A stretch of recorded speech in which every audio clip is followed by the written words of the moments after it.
Alô, amigo ligado no Esporte Espetacular. A Praça Charles Miller, em São Paulo, bem em frente ao Estádio Municipal do Pacaembu, é o ponto de largada e também de chegada para quase 12 mil atletas envolvidos na Meia Maratona Internacional de São Paulo. Vamos conhecer o percurso a partir deste momento. A largada na Praça Charles Miller, depois a descida pela Avenida Pacaembu, até atingir o elevado Costa e Silva, o popular Minhocão, percorrendo Pacaembu, Campos Elíseos, Barra Funda. Já estamos na Avenida Duque de Caxias, Avenida Rio Branco, Centro Histórico de São Paulo, Rua José Paulino, de volta à Avenida Duque de Caxias, já indo para a Barra Funda, lá pertinho do Memorial da América Latina, para retornar pelo Minhocão mais uma vez.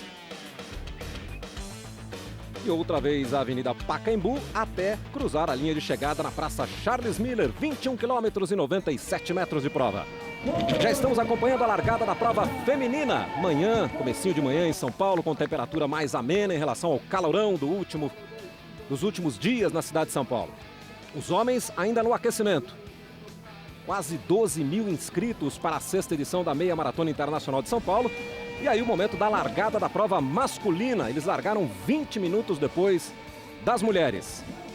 Claro que no pelotão de elite estão brasileiros, quenianos, tanzanianos, equatorianos.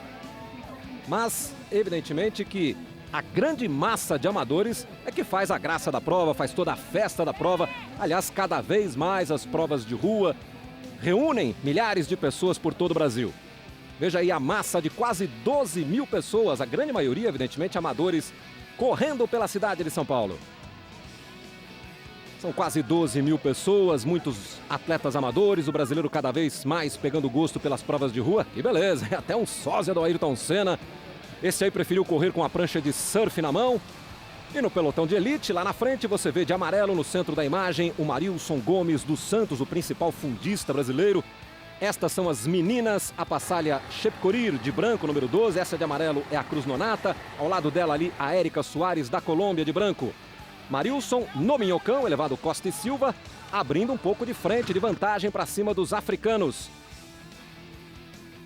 Já ganhando ali o Centro Velho de São Paulo, passando pelo posto de apoio. A hidratação, né, sempre fundamental nas provas de longa duração. Embora não estivesse muito calor no começo da manhã em São Paulo. E aí a massa, os populares correndo pelas ruas de São Paulo, passando pelo elevado Costa e Silva.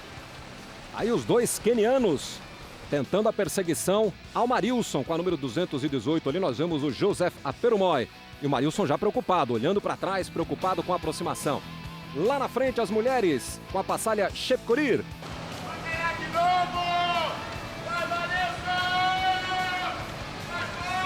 O Marilson chegou a abrir uma grande vantagem, como a gente pode ver nesta imagem. Dominou mais de 2/3 da prova, deixando os seus competidores mais diretos muito para trás. Repare aí, ó, no visual a gente observa que sumiram lá no fundo os quenianos.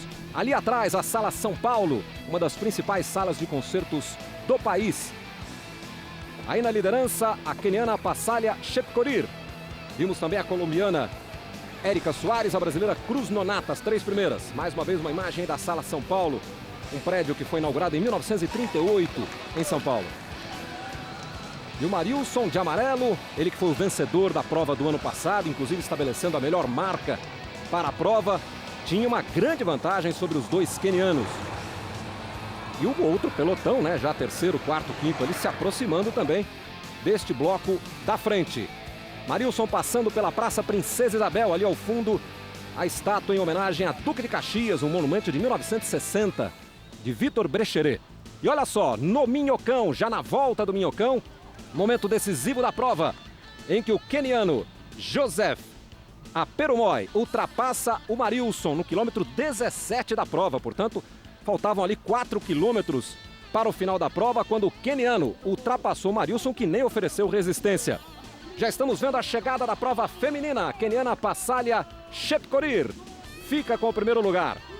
5ª vitória consecutiva das quenianas na prova feminina. Segundo lugar para Érica Soares, da Colômbia. E já vemos lá ao fundo, de amarelo, a Cruz Nonata, a primeira brasileira, ficando com a 3ª posição. Aí a colombiana passando e chegando atrás, na 3ª posição, a Cruz Nonata do Brasil. Brasileiras que só venceram uma vez a Maratona Internacional, a Meia Maratona, na primeira edição. E aí a chegada da prova masculina. Primeira posição para Joseph Aperumoy, do Quênia. 1 hora, 1 minuto e 38 segundos. Nós vamos ver o Marilson Gomes dos Santos, 15, 20 metros atrás, chegando para cruzar na segunda posição. Vale lembrar que todos os primeiros colocados fizeram tempos abaixo do ano passado, que era a melhor marca do Marilson. E esta vitória do Aperumoy, nós estamos vendo a chegada aí do Paulo Roberto Almeida, marcou um dos melhores tempos da história na meia maratona do Brasil. Classificação final do feminino, Passalha Chepkorir do Quênia, também com a melhor marca da meia maratona de São Paulo, Érica Soares da Colômbia em segundo e Cruz Nonata do Brasil em terceiro. Entre os homens, Joseph Aperumoy do Quênia, Marilson Gomes dos Santos do Brasil e o Paulo Roberto Almeida também do Brasil, todos abaixo da melhor marca estabelecida no ano passado para a meia maratona internacional. Acompanhamos a meia maratona internacional e agora voltamos aos estúdios do Esporte Espetacular. Glenda Kozlovski e Tandy.